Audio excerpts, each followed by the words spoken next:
3층짜리 벽돌 집이 있는데 그 집의 1층에 한 무명의 화가의 화실이 있습니다. 그리고 최근에 3층에 어떤 여인이 이사를 왔습니다. 근데 이 화가가 이 여인을 보니까 참 이상한 습관이 있습니다. 보니까 정상적인데 계속 오른쪽 눈을 감고 계단을 오르내리는 거예요. 길을 걸을 때도 항상 오른쪽 눈을 감고 그렇게 길을 다니는 거예요. 참 이상한 습관도 있다. 아니 정상적인 눈을 가진 것 같은데 왜 그럴까? 마치 외눈박이처럼 시각장애인처럼 그렇게 살아갑니다. 그러던 어느 날 폭우가 막 내리던 날 이 여인이 비를 피해서 화실에 들어왔습니다. 뜻밖의 자기 이야기를 하는 거예요. 근데 뒤에 업고 있는 아기를 보니까 아기가 하나 있는데 이 아기의 눈이 오른쪽 눈이 심하게 일그러져 있는 거예요. 그래서 이 화가는 뭔가 사연이 있겠구나 그런 짐작이 되었습니다. 어느 날 이 화가가 그림을 한참 몰두하고 있는데 이 여인이 화실을 찾아왔습니다. 그리고 이런 부탁을 합니다. 자기 아기의 사진을 내면서 우리 아기 사진을 그림으로 좀 그려달라고. 그럴 수 있다고. 그런데 부탁이 있다고. 아기의 오른쪽 눈을 정상적인 눈으로 그려달라고. 그럴 수 있겠느냐고. 이그러진 아기의 눈을 보면서 그 엄마의 마음이 읽어져서 그렇게 하겠다고. 그래서 그 그림이 완성되던 날 이 여인이 찾아옵니다. 그래서 이 화가는 오른쪽 눈을 그릴 때 정말 기도하는 마음으로 얼마나 몰두해서 그랬는지 몰라요. 그림이 완성되는 날 이 여인이 와서 아주 만족해 하면서 그 그림을 찾아갔습니다. 찾아가면서 이렇게 이야기합니다. 화가님, 제가 화가님을 우리 집에 초대하고 싶습니다. 어느 날 초대가 되어서 3층 집을 올라갔더니 자기가 그린 그림이 벽에 아주 소중하게 그림이 이렇게 붙여져 있었습니다. 그때 이 여인이 이런 말을 합니다. 선생님, 저는 우리 아기에게 이런 눈을 선물해 주고 싶어요. 이 아기는 태어나면서부터 질병을 앓아서 시각 오른쪽 눈이 볼 수가 없어요. 그런데 저는 이 아기에게 이런 눈을 선물해 주고 싶어요. 그래서 아기가 좀 더 자라면 제 오른쪽 눈을 이식해 줄 거예요. 우리 아기에게 예쁜 눈이 될 수 있도록 이식해 줄 거예요. 그래서 저는 지금부터 한쪽 눈을 감고 계단을 오르고 한쪽 눈을 감고 길을 걷고 한쪽 눈을 감고 하루를 살아요. 언젠가 이 눈은 아기에게 줄 것이기 때문에 지금부터 연습하고 있는 거예요. 그때 이 화가의 가슴이 참 감동이 되었대요. 이 땅에서도 사랑해도 사랑하는 아기에게, 자기 아이에게 가장 소중한 것을 주고 싶은 것이 인지상정이에요. 그래서 이 엄마는 지금부터 벌써 눈을 감고 한쪽 눈이 없는 것처럼 계단을 오르고 한쪽 눈이 없는 것처럼 그렇게 살아가는 거예요. 여러분, 우리가 인생을 살면서 이제 저희 또래들의 친구들을 만나보면 참 그 얼굴에서 고단한 인생의 증거들이 얼굴에 다 드러나더라고요. 아무리 바르고 아무리 뭘 해도 그 세월의 징표들을 가릴 수가 없더라고요. 네. 세월이 흐르면 우리는 살아온 생애만큼 상처를 가지고 살아갑니다. 그러다가 어느 날 우리는 맞닥뜨려요. 죽음이라는 거인 앞에 탁 맞닥뜨리게 됩니다. 어떤 인생을 살았던 우리는 반드시 죽음이라는 거인 앞에 맞닥뜨릴 날이 반드시 옵니다. 사람들은 이 땅에 돈을 위해서, 출세를 위해서 열심히 살죠. 그래서 뭐 출세라는 것도 해보고, 그래서 뭐 돈이라는 것도 가져보고, 이 땅에 명예라는 것도 얻어보죠. 그러나 누가 예외가 있겠어요? 이 죽음이라는 거인을 맞닥뜨리지 않을 여기에서 열애된 사람이 누가 있겠어요? 단 한 사람도 없습니다. 출세했든 명예를 얻었든 돈을 벌었든 권세를 가졌든 우리 모두는 죽음 앞에 맞닥뜨리게 됩니다. 동의하셔야 됩니다. 야고보서 4장 14절은 뭐라고 말했어요? 내일 일을 너희가 알지 못하는도다. 너희 생명이 무엇이냐? 너희는 잠깐 보이다가 없어지는 안개니라. 아침에 잠깐 있는 안개처럼 있다가 그냥 사라지는 것이 우리의 인생이라는 거예요. 그러면서 시편 90편은 뭐라고 말해요? 우리의 연수가 70이요 강건하면 80이라도 그 연수의 자랑이 뭐냐는 거예요. 수고와 슬픔뿐이라는 거예요. 그런데 그 수고와 슬픔이 신속히 날아간다는 거예요. 신속히 아주 화살처럼 날아간다는 거예요. 70평생 80평생을 돌아보니까 정말 화살처럼 세월이 날아간 것처럼 온 거예요. 이게 우리 인생의 현주소예요. 네. 그러다가 우리는 죽음의 거인 앞에 탁 맞닥뜨립니다. 성경에는 아주 대조적으로 산 두 사람이 등장합니다. 하나는 이 땅에서 정말 모든 사람들의 로망, 모든 사람들의 꿈, 모든 사람들이 이루고자 한 그 모든 삶의 정점을 살았던 사람, 그러나 그 사람은 땅의 가치를 두고 살았던 사람, 솔로몬이라는 사람입니다. 세상 인생의 최고의 인생의 전형을 살았던 사람이에요. 태어날 때부터 황태자, 아버지가 정말 부국강병한 나라의 황제, 그의 아들 솔로몬, 그가 임금이 되었어요. 왕궁 전체를 금으로 꾸몄어요. 우리는 겨우 금 해봤자 여기 하나 달고 다닙니다. 겨우 해봤자. 그런데 왕궁 전체를 금으로 완전히 도배를 한 거예요. 수없는 궁녀들이, 수없는 노비들이 그의 명령 앞에 굽실굽실합니다. 그런데 그가 무슨 저질스러운 독재자였느냐? 아니에요. 세상에 그 누구도 타의 주정을 모방을 불허하는 최고의 박식하고 고상한 그런 사람이었어요. 이 세상 모든 남자들의 로망, 물질, 권세, 명예, 거기에다가 여자까지. 세상에 마시고 싶은 술을 다 마셔봤네. 이 자리에서 말하기는 좀 그렇지만 세상에 자고 싶은 여자랑 다 잡았네. 한 남자로서 무슨 더 이상의 꿈이 있겠어요, 이 솔로몬이. 예. 권세라면 권세, 명예라면 명예, 인기라면 인기, 학식이라면 학식, 쾌락이라면 쾌락, 자기를 위하여 기쁨조를 만들어서 날이면 날마다 연애를 베풀었던 그런 남자. 그런데 그라고 이 죽음의 거인을 맞닥뜨리지 않습니까? 죽음이 그에게 찾아옵니다.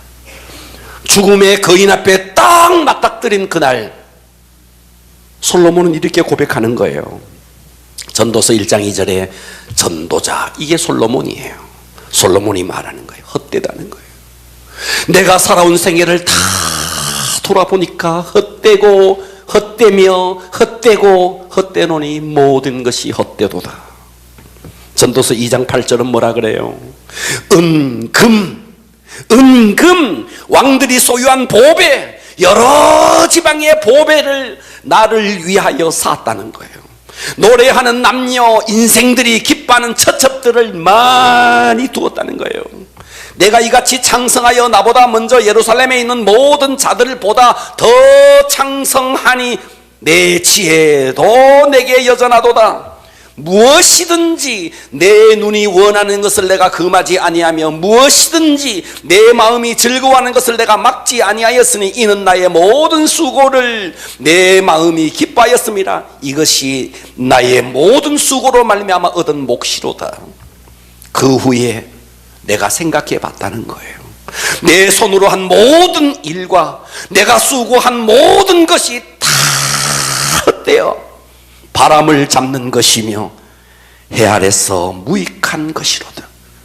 먹고 싶은 것 다 먹어보고 갖고 싶은 것 다 가져보고 누리고 싶은 것 다 누려보고 심오한 지혜와 심오한 지식과 이 세상에 누리고 싶은 쾌락을 다 누려보고 죽음 앞에 맞닥뜨렸을 때 그의 고독과 그의 허무, 이것을 지금 단적으로 말하고 있는 것입니다. 사람은 누구나 다가 이 땅의 돈, 이 땅의 권세, 이 땅의 명예, 이 땅의 쾌락으로 채울 수 없는 내면의 공간이 있습니다. 이 세상의 것으로는 절대로 채울 수 없는 이 내면의 공간. 할렐루야. 이것이 채워져야 우리는 이 땅에서 만족한 인생을 살아갑니다. 근데 이게 솔로몬이에요. 다 가져보았지만 허무한 인생. 3000년 전에 살았던 솔로몬은 다 가져보고도 헛되다 그런데 우리는 다 가져보지도 못하고, 솔로몬이 그거 쫓아갔던 그거 한번 쫓아보겠다고 영원한 것을 놓쳐버리고 살아간다면 땅 속에 있는 솔로몬이 얼마나 우리를 보고 가엾게 여기겠어요. 그러나 또 하나의 모델이 있으니 하늘의 가치를 두고 살았던 한 모델, 바울입니다. 바울은 예수를 알고 그가 지금까지 가졌던 모든 것, 세상에 바울도 명예 있었어요. 바울도 학식 있었어요. 바울도 명문 가문 출신이에요. 그랬던 바울이 예수를 딱 알자 그가 가졌던 모든 것을 그냥 배설물처럼 여겨버린 거예요. 왜? 하늘의 가치가 너무 컸어.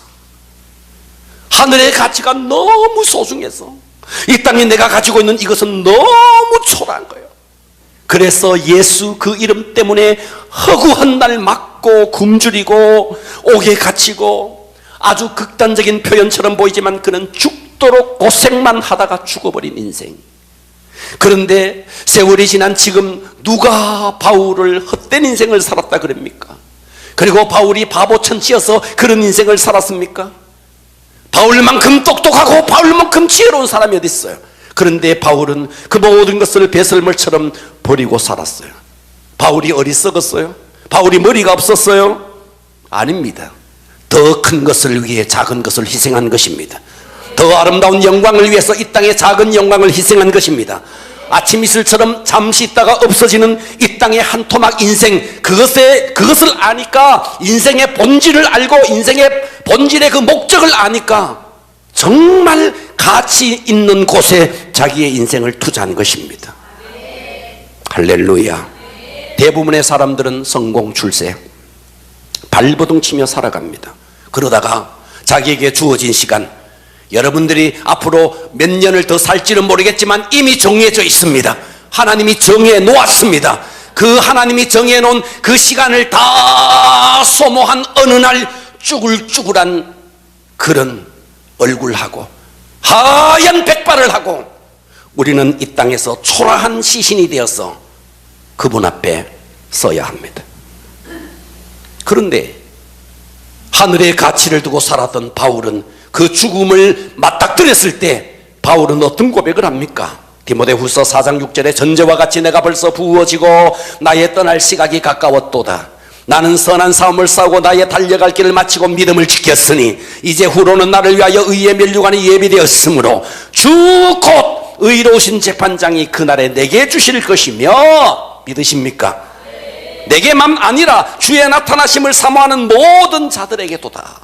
믿으십니까? 도대체 바울이 어떻게 이런 삶을 살았을까? 어떻게 죽음 앞에 이런 승리의 찬가를 부를 수 있었을까? 헛될 수밖에 없는 이 세상에 헛되지 않는 인생을 살 수 있는 방법, 바로 그것은 하나님이 나를 왜 불렀는가, 부르심의 목적과 하나님이 이 땅에서 나를 불러서 이루고 오라는 하나님의 미션, 사명, 바울은 이거 깨달은 거예요. 그래서 저는 오늘 설교 제목 한번 따라서 합니다. 부르심의 목적과 사명. 이래가 되겠어요? 과격하게 한번 해볼래요? 시작. 부르심의 목적과 사명. 할렐루야. 하나님이 나를 부른 목적이 있다는 거예요. 예, 여러분 여기 볼펜이 하나 있어요. 볼펜도 만든 목적이 있는 거예요. 예, 이 땅에 목적 없는 인생 없는 거예요. 여기 컵이 있어요. 컵도 목적이 있는 거예요. 하나님이 나를 이 땅에 불렀을 때는 분명한 목적이 있다는 거예요. 그 부르심의 목적이 있고, 그리고 그 불러서 무언가를 하고 오라는 맡긴 미션, 사명이 있다는 거예요. 이걸 깨달으라는 거예요. 이거 깨달으면 여러분 이 땅에서 정말 멋진 인생 삽니다. 한 번 더 따라서 합니다. 부르심의 목적과 사명. 할렐루야. 첫 번째, 부르심의 목적이 뭐냐? 하나님이 우리를 왜 불렀느냐? 목적이 뭐냐? 예배자로 부른 거예요. 뭐로 불렀다고요? 예배자로. 할렐루야. 오늘 성경이 그걸 말하고 있어요. 베드로전서 2장 4절 봅니다. 사람에게는 버림받았으나, 예수님을 말하는 거예요. 하나님께는 택하심을 입은 보배로우신 살아있는 돌, 산돌이신 예수께 나아가, 우리를 두고 말하는 거예요. 너희도 산돌같이 신령한 집으로 세워지고 예수 그리스도로 말미암아 하나님이 기쁘시게 받으실 신령한 제사를 드릴 거룩한 제사장이 될지니라. 예수 그리스도로 말미암아 하나님이 기쁘시게 받으실 제사를 드릴 제사장이 되도록 우리를 불렀다는 거예요. 신약적인 용어로 하나님은 우리를 예배자로 불렀다는 거예요. 뭐로 불렀다고요? 예배자로 불렀다는 거예요. 여러분, 구약은요, 신약 시대를 살아가는 모든 것의 모형이에요. 애굽이 있었습니다. 이집트. 종으로 이스라엘 백성들이 거기에 살았습니다. 하나님이 어느 날 종으로 팔려있는 이 이스라엘 백성을 구출하기 위해서 모세를 불러요. 그리고 모세로 하여금 바로에게 보냅니다. 바로에게 보내면서 했던 말이 뭐냐? 내 백성을 보내라. 내 백성을 보내라. 내 백성이 광야에 가서 나를 예배할 것이다. 그러니까 이스라엘 백성을 구원한 목적이 뭔데? 하나님을 예배하는 공동체로 만들었다는 거예요. 할렐루야. 그것은 모형이에요. 신약시대를 살아가는 우리, 마귀에게 종노릇하는 우리를 예수 그리스도의 보혈로 우리를 구원시킨 목적이 뭐냐? 하나님을 예배하는 예배자로 불렀다는 거예요. 그래서 우리 인생에서 예배는요, 목숨을 걸 만한 가치 있는 일입니다. 세상에 무엇에 내 인생을 걸겠어요? 무엇에?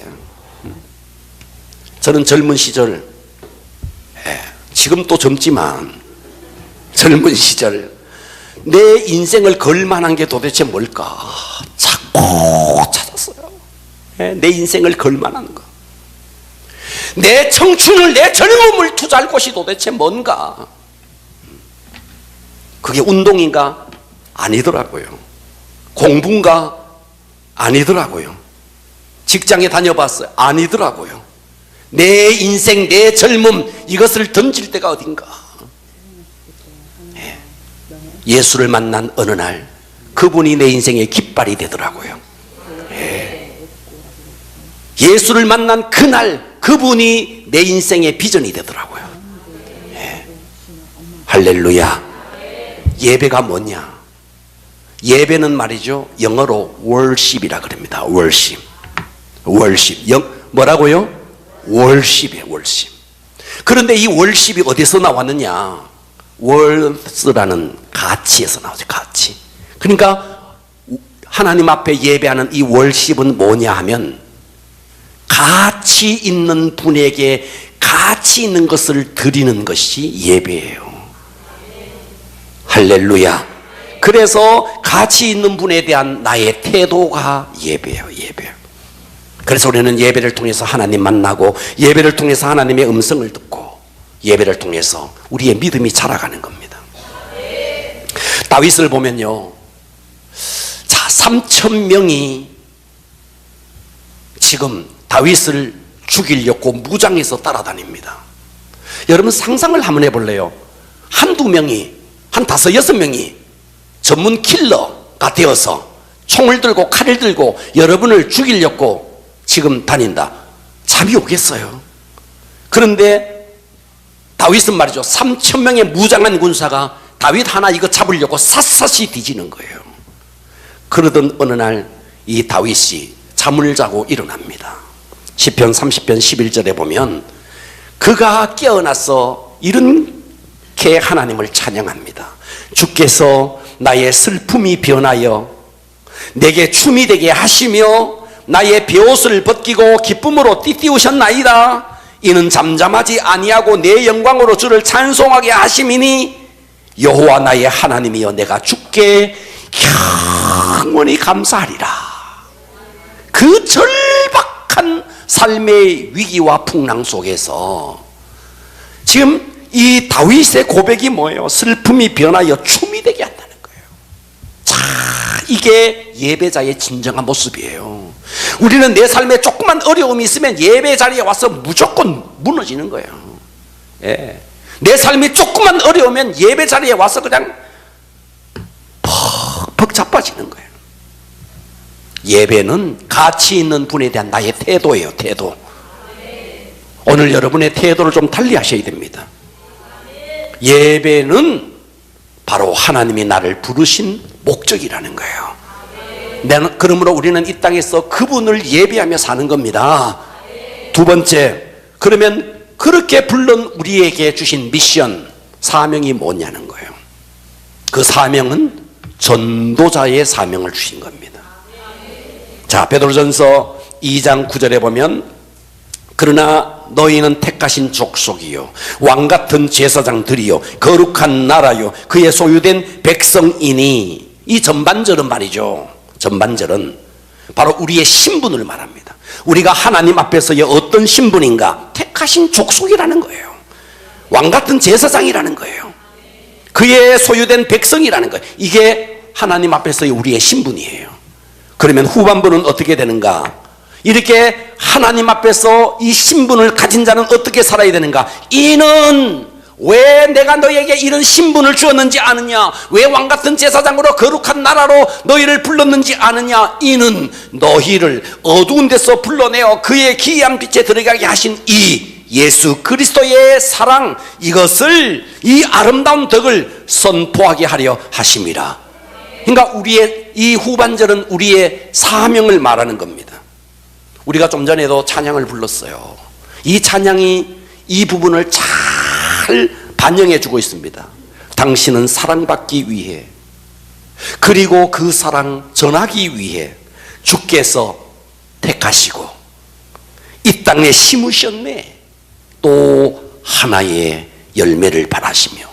그러니까 우리는 하나님 앞에 부름받은 하나님의 선택된 특권만이 아니라 또다시 세상으로 보냄받은 전도자로서의 삶을, 이게 균형을 잡아야 된다는 거예요. 제가 어제 계산을 해봤더니 참 기가 막힌 계산 하나가 나오더라고요. 한국교회는 주일 예배를 엄청 주일 성수를 강조합니다. 1년이 52주예요. 52주를 예배 드리면 여러분들이요, 이 자리에 주일 낮 예배만 드리는 분들 있잖아. 주일 낮 예배만 드리는 분도 1년 예배 드리면 52번 예배 드려요. 2번 빠졌다 치고 50번 예배 드려요. 은주씨, 그죠? 50번 예배 드려요. 거기다가 오후 예배까지 드리면 100번 드려요. 수요 예배까지 드리면 150번 드려요. 금요 기도회까지 드리면 200번 드려요. 새벽 기도 다 드리면 300번 드려요. 도합 1년에 예배를 몇 번 드리느냐? 500번 예배 드리는 거예요. 좀 놀래주세요. 500번 예배 드리는 거, 500번. 500번을 예배드리는데 전도는 빵. 이야, 부르심의 목적은 예배고 우리에게 주신 미션은 전도인데 우리는 맨날 하나님 앞에 와서 예배드리고 찬양하고 1년에 500번의 예배를 드리면서 전도는 얼마나 이게 균형이 안 잡혀 있느냐 이거예요. 듣고 계시죠? 하나님은 우리를 예배자로 불렀습니다. 동시에 예배자임과 동시에 우리를 뭐로 또다시 미션을 주셨느냐? 전도자의 미션을 주셨다는 거예요. 예수님이 이 땅에 오신 목적을 마가복음 1장 38절에 이렇게 말해요. 이르시되 우리가 다시 가까운 마을로 가자. 거기서도 뭐한다? 과격하게 뭐한다? 전도하리니. 예수님이 뭐 위해서 왔다? 전도 위해서 왔다는 거예요. 예수님이 이 땅에 오신 게 전도 위해서 왔다. 우리가 여러분 쇠붙이가 있는데 자, 이게 자석이라 칩시다. 쇠붙이가 있는데요, 자력이 하나도 없는 이 쇠붙이도요 자석에다가 비비면요 자력이 생긴다 안 생긴다? 예배는 뭔지 아십니까? 예수님께 비비는 시간이야. 속된 말로 예수님을 만나는 시간이야. 예수님께 비비는 시간이니까. 그러니까 예수님의 목적이 전도인데 날마다 1년 500번을 비비면서 우리는 어떻게 쇠붙이 이것도 자석에 비비면 자력이 나오는데 어떻게 우리는 이렇게 날마다 예배를 드리면서도 예수님의 목적 하나 수행하지 못하느냐 이거예요. 지금 뭔 말하는지 듣고 계시죠? 사랑하면요 변합니다. 제가 우리 딸이 축구할 때 경기장에 간혹 가봤어요. 간혹 거기에 아이들의 엄마들이 왔어요. 보면요 자기들이요 코치고 자기들이 감독이고요 옵사이드를 다 알고요 패스 먼저 패스 자기들이 완전히 TV 중계를 자기들이 다 해요. 그 사람들은 축구 축자도 몰랐던 사람들이야. 그런데 자기 자식들이 축구를 하니까 축구를 그렇게 잘 알아. 그렇더라고요. 보니까 거기서 중계를 하고 있더라고요. 그러면 안 되지, 오른쪽으로 패스해야지. 자, 전문가가 다 됐어요. 부모들이 애들에게, 자녀들에게 친구 잘 사귀어라. 왜 그렇게 합니까? 도둑놈하고 사귀면 도둑놈 되기가 쉽고, 깡패하고 사귀면 깡패가 되기 쉽고, 사기꾼하고 만나면 그게 되기 쉽다는 거죠. 법이라는 걸 아무것도 몰랐던 한 여자가 사법고시 준비하는 애인 만나니까 법을 알더라고요. 세상에. 군인 마누라가 군인에 뭘 알겠어요? 다 압니다. 계급도 다 압니다. 여러분은 몰라요. 무궁화 세계가 뭐냐 몰라요. 군인 마누라는 압니다. 대령 딱 해버립니다. 다 압니다. 자, 우리 돌아보자고요. 10년, 20년, 30년 믿었는데, 그렇게 예배드렸는데 우리에게 여러분의 전도의 현황이 어떤지 한번 돌아보십시오. 이것이 주님의 목적이라는데, 사마리아의 수가라는 성에 한 여인이 있었습니다. 부도덕하고 손가락질 당하던 여인, 5번의 이혼 경험, 그리고 지금 또 사는 남자가 자기 남자도 아니야. 결혼도 하지 않고 그냥 동거해. 동네 사람들은 저 여자가 우리 동네 산다는 것이 동네 망신이라고 생각했어. 그래서 이 사람들은 날마다 사람들과 얼굴 부딪히는 게 싫었어. 그 사마리아 땅에 가장 더운 12시에 사람들의 눈을 피해서 우물가에 물을 기르러 왔습니다. 이 여자는 본능적인 쾌락의 삶을 살았기 때문에 그의 영혼은 갈기갈기 찢겼습니다. 그런데 그 괴롭기만 하던 그녀에게 어느 날 변화가 일어나요. 어느 날 인생이 바뀌어집니다. 기쁨과 감사와 감격이 터져나오기 시작합니다. 이유는 딱 그의 인생이 급격하게 바뀌어진 이유, 예수를 만났어요. 딱 한 번 예수를 만났어요. 2번도 아니에요. 딱 한 번 예수 만났어요. 딱 한 번 예수 만나자 그의 인생이 뒤집어지고 그녀가 했던 일이 뭔데? 요한복음 4장 28절에 보면요, 물을 기르러 왔다가 이 여인이 물동이를 버려두고 예수를 만나자 물동이를 버려두고 동네로 들어가서 사람들에게 이르되 내가 행한 이 모든 일을 내게 말한 사람을 와서 보라, 이 예수를 좀 만나보라, 이는 그리스도가 아니냐 하니 그들이 동네에서 나와서 예수께로 나오더라. 한 번 예수를 만나고 한 동네를 바꿔버린 거예요. 우리는 500번을 예배드리고도 한 명을 전도 못하는 거예요. 한 번 예수 만나고 이렇게 인생이 뒤집어진 거예요. 여러분이 험악하고 알량한 이 세상에 이 여인이 기대할 수 있는 것이 어디입니까? 6명의 남자의 품입니까? 아니 16명, 26명의 남자의 품도 이 여자를 안식을 주지 못합니다. 그런데 이 여자는 정말 인생에 안식을 주는 그분을 딱 만나자 인생이 이렇게 바뀌어져 버리는 겁니다. 그래서 저는 묻고 싶어요. 500번의 예배를 드리면서도 한 명의 전도를 못하는 여러분에게 묻고 싶어요. 여러분은 정말 하나님을 만났습니까? 이 여자는 한 번을 만나고도 동네를 뒤집어 버리는데 500번을 예배 드리면서도 한 명을 전도 못하는 여러분, 우리는 과연 예수를 만났습니까? 이렇게 반문하고 싶은 거예요. 우리 새생명 축제가 이렇게 다가오는데 예수를 만난 이 기쁨과 이 감격을 가지고 내 친구, 내 친척, 내 이웃들 찾아가야 되지 않겠습니까? 와서 보라고, 와서 보라고. SNS로 보냈던 그 초청장처럼 말이죠. 당신은 진작 그분의 그리움이었다고. 당신은 벌써부터 하나님의 사랑이 당신 속에 있다고. 여러분은 이 새생명 축제에 정말 나를 부르신 목적이 예배인데, 그리고 그 예배자로서 산 내가 나에게 주신 또 하나의 미션이 전도인데 이것을 이번에 이루지 못한다. 그러고도 우리가 하나님의 자녀이겠습니까? 제가 수목원 뒷동산에 새벽 기도를 끝나고 갔는데 어떤 아저씨가 강아지 한 마리를 몰고 왔어요. 저는 개를 무척 싫어합니다. 그런데 그 강아지를 내게 데리고 와가지고 이 강아지는 얼마나 똑똑한지 아세요? 이 강아지가 얼마나 똘똘한지 아세요? 보기도 싫은데 내 앞에서 강아지 자랑을 얼마나 하는지 몰라요.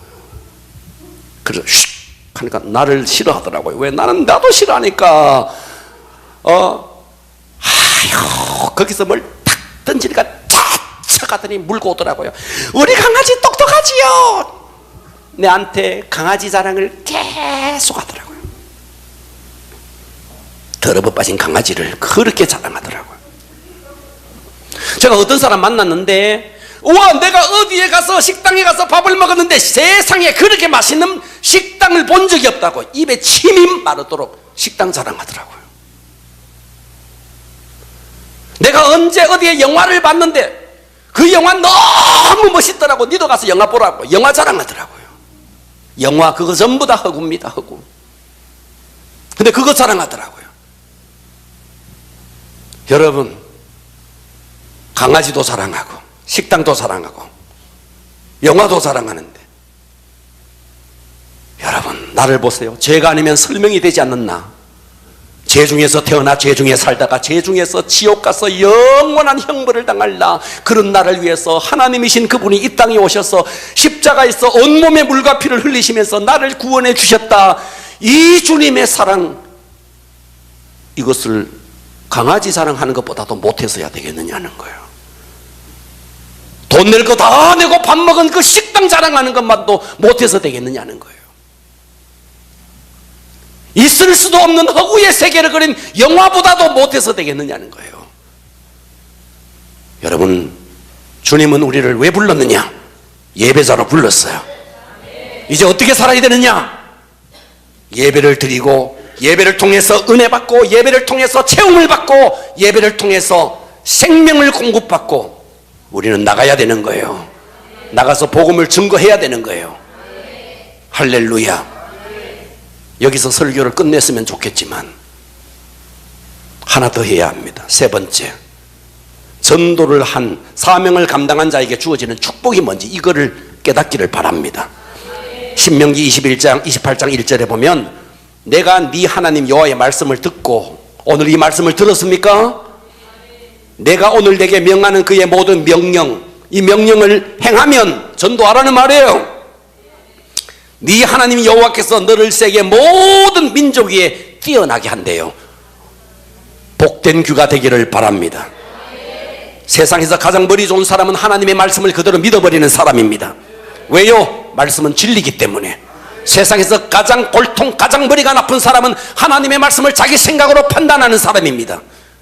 오늘 여러분들은 이 말씀이 그렇다면 그렇게 믿어버리십시오. 말씀이 그렇다면 그런 것입니다. 하나님이 그렇다면 그런 것입니다. 할렐루야.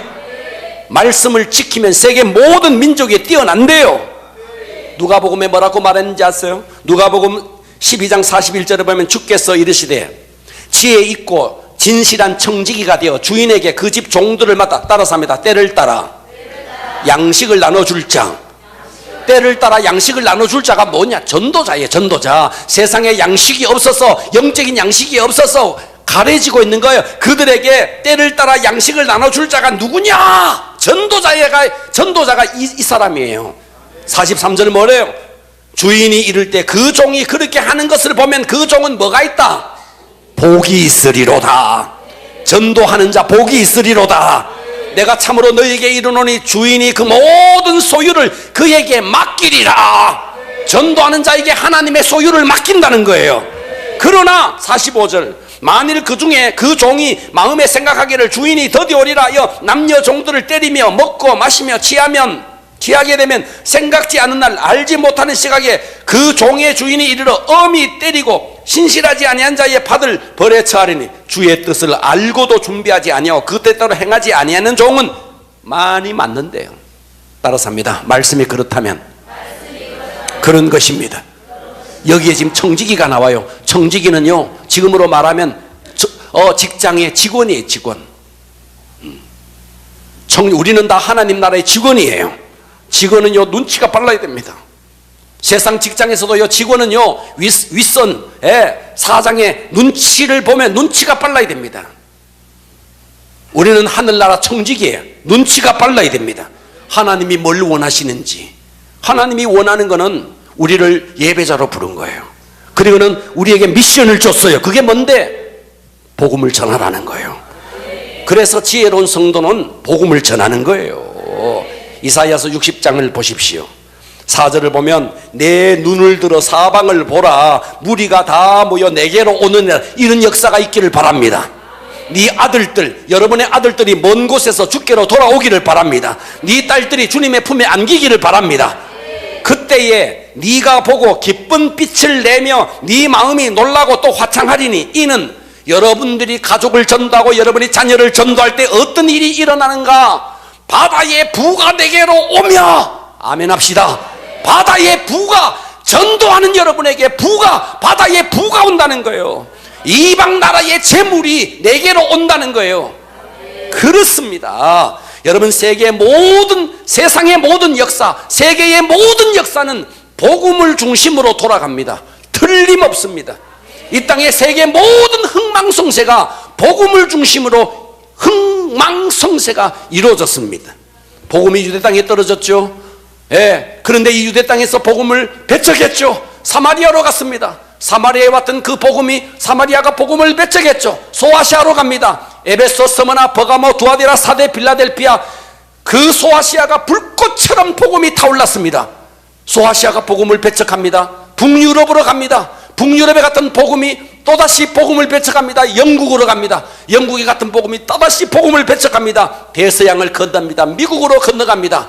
미국이 300년, 200년 복음이 타오르다가 식어지면서 그 복음이 태평양을 건너 한국으로 왔습니다. 한국이 100년 복음이 타오르다가 어느새 시들어지면서 이 한국에 왔던 복음의 불길이 중국으로 갔습니다. 놀라운 사실이 있어요. 복음이 타올랐던 곳에 경제가 일어나고, 복음이 타올랐던 곳에 정치가 일어나고, 그러나 또다시 복음을 배척하면 경제도 몰락하고 정치도 어려워졌습니다. 이 땅의 모든 역사의 중심에 복음이 있었고, 복음을 중심으로 한 나라의 흥망성쇠가 이루어졌습니다. 어떻게 살아야 되겠습니까? 이것이 나라만이 아니에요. 한 개인도 마찬가지더라고요. 성경의 모든 역사가 그걸 증명하고 있습니다. 애굽이란 나라가 당대 가장 강대국. 왜요? 하나님의 사람 요셉이 있었어요. 그 이후에 바벨론이 가장 강대국이었네. 왜요? 이유는 하나님의 사람 다니엘이 거기에 있었네. 하나님의 사람이 불꽃처럼 타오르는 곳에 하나님은 경제도 정치도 문화도 예술도 모든 것을 타오르게 만드는 것입니다. 할렐루야. 전쟁터에서 메가더 장군은 기도하면서 한국 전쟁을 주도했습니다. 인천 상륙작전을 이뤘고 세계 정말 유례를 찾아볼 수 없는 승리를 거두었습니다. 백악관을 기도로 만들었던 링컨이라는 그 대통령이 세계 최고의 대통령으로 지금 또 추앙받고 있습니다. 복음이 있는 곳에 나라도 개인도 흥망성쇠의 모든 중심에 복음이 있습니다. 그러므로 저와 여러분 이 땅에 내가 왜 태어났는지, 내가 왜 이 집에 시집 와서 이 고생을 하는지, 내가 왜 이런 남자를 만나서 이렇게 살아야 하는지 이유가 있습니다. 내가 서 있는 땅, 내가 서 있는 가정 이유가 있습니다. 뭐 하라고? 복음 전하라고. 할렐루야. 여러분 비행기를 왜 만든지 아세요? 비행기 언제 바울처럼 배 타고 다니겠느냐는 거예요. 언제 그때의 그 영국의 웨슬레처럼 말 타고 다니겠느냐는 거예요. 비행기 타고 다니면서 복음 전하라고. 여러분 집에 밥솥 있죠? 왜 밥솥 만든지 아세요? 하나님께서 밥은 밥솥에게, 전도는 나에게. 할렐루야. 언제 밥하고 있니? 밥은 밥솥에게. 여러분 세탁기가 왜 만드는지 아세요? 그거 날마다 이거 하면서 거기 시간 뺏기지 말고 빨래는 세탁기에게, 전도는 나에게. 듣고 계십니까? 할렐루야. 갑자기 아파트를 보는데 아파트를 왜 하나님이 만들었을까? 한 군데 그냥 사람 창고를 만들어 놓고 가서 그냥 무더기로 전도하라고 아파트 다 만들었더라고요. 눈이 열리셔야 됩니다. 할렐루야. 자동차를 왜 만들었는데? 꽃 구경 가라고? 아니에요. 복음 전하라고. 눈이 열리셔야 됩니다. 사람들은 숨 쉴 틈도 없이 바쁘게 살아갑니다. 하지만 우리는 어느 순간에 내게 주어진 모든 시간이 끝나고 솔로몬처럼 헛되고 헛되며 헛되고 헛되니 모든 것이 헛되도다, 이런 인생을 살 수도 있고, 사도 바울처럼 이제 후로는 나를 위하여 의의 면류관이 예비되었으므로, 이런 고백을 할 수도 있고. 오늘 말씀을 정리합니다. 주님이 나를 왜 불렀는데? 예배자로 불렀다는 거예요. 우리에게 주신 미션이 뭔데? 전도라는 거예요. 이 전도, 그래서 우리는 그냥 하나님께서 부르신 그것만 생각해서 전도를 해도 감지덕지한데, 이런 전도하는 자에게 하늘, 이 세상의 부, 이방의 부가 우리에게로 하나님이 다 몰아준다는 거예요. 세계 역사의 중심은 복음이 있었다는 거. 여러분 모두 다 이제 새세명 축제가 2주 남았더라고요. 복음을 전합시다.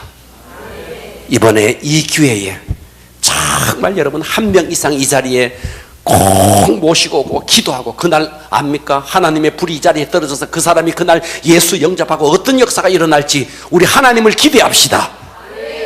할렐루야. 우리 모두 전도자로 세워지기를 축원합니다. 기도하겠습니다.